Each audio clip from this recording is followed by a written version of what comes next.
പല കസ്റ്റമേഴ്സും ചോദിക്കാറുള്ള മറ്റൊരു ചോദ്യമാണ്, ഡ്രസ്സിന് ലൈനിങ് മെറ്റീരിയൽ എടുക്കാൻ പോകുമ്പോൾ എത്ര ലൈനിങ് എടുക്കണം, എങ്ങനെ എടുക്കണം? ലൈനിങ് മെറ്റീരിയൽ എടുക്കുമ്പോൾ ശ്രദ്ധിക്കേണ്ട കാര്യങ്ങൾ എന്തൊക്കെയാണെന്ന് വെച്ചാൽ, നമ്മൾ 2x1 ലൈനിങ് മെറ്റീരിയലാണ് എടുക്കുന്നതെങ്കിൽ അതിൻ്റെ വിഡ്ത്ത് വരുന്നത് 34 ഇഞ്ചാണ്.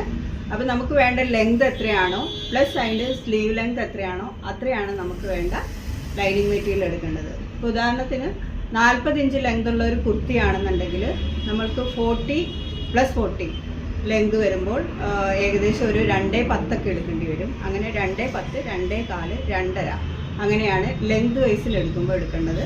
പിന്നെ വന്നിട്ട് സ്ലീവ് ലെങ്തിന് എക്സ്ട്രാ എടുക്കണം. സ്ലീവ് ലെങ്ത് നമ്മൾ എത്രയാണോ എക്സ്ട്രാ വേണ്ടത് അതിനനുസരിച്ചിട്ടാണ് ലൈനിങ്. സിന്തറ്റിക് ടൈപ്പ് മെറ്റീരിയലുകൾക്ക് നമ്മളെപ്പോഴും ക്രേപ്പ് ലൈനിങ് ആയിരിക്കും എടുക്കുക. ക്രേപ്പ് ലൈനിങ്ങിന് വരുന്ന വിഡ്ത്ത് എന്ന് പറയുന്നത് 42 ഇഞ്ചാണ്.